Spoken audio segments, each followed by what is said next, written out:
there's no dispute that your region is struggling economically.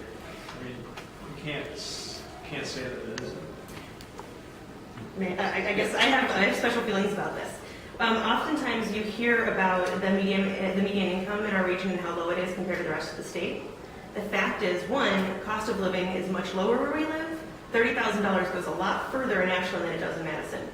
Secondly, there are abundant opportunities that are growing right now. Our agriculture, for example, is growing by leaps and bounds. The only thing holding us back is a need for more people growing more food.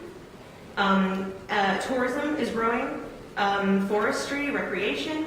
We have a lot of opportunities, and we have a lot of people who are innovative entrepreneurs who are starting home-based businesses. We're finally getting to a point where we have the capacity to assist them to grow those businesses into something that can produce a family-supporting wage.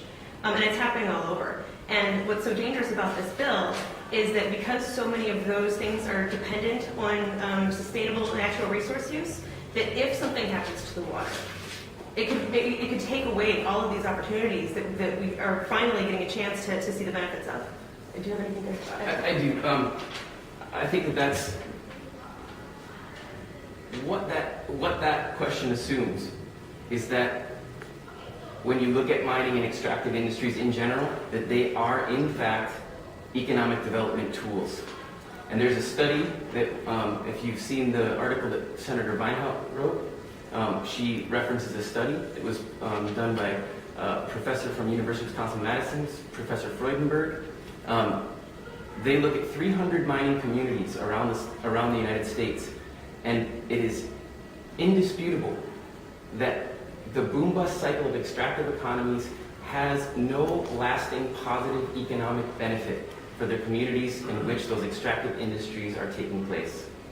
So while we may see a short-term boom, there is an inevitable bust. And what we have to do is be innovative and consider how do we develop sustainable long-term solutions for our communities. We cannot go for the simple solution of letting an out-of-state company come in to seek profits as a way to lure us in with the prospect of potential jobs.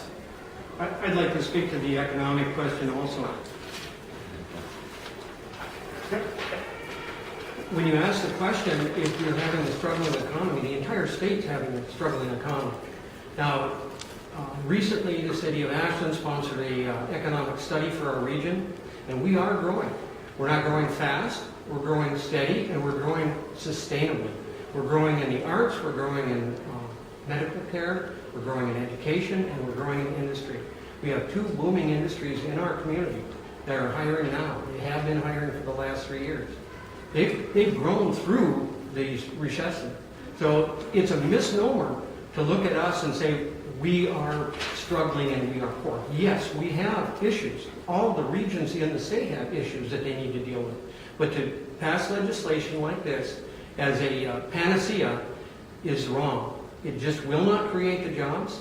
The jobs that are promised in the North Star study are, the study has taken inputs from GTAC to produce the numbers that are created.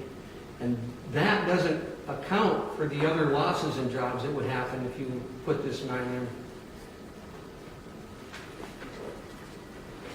Part of growing a community and increasing jobs is making it a livable community.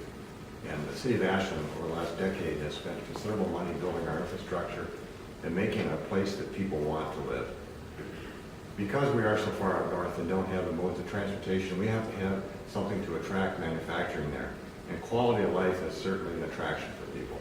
And the people that moved in have stated that. So bringing in an extraction industry that has the possibility of doing something to affect our quality of life will hurt us economically and not bring in the tech industries that we're looking for. The people who are in the tech industries are not geographically bound. They can function anywhere in the world. So that's why we want to keep our areas pristine as possible to make it a jewel of the North. Thank you.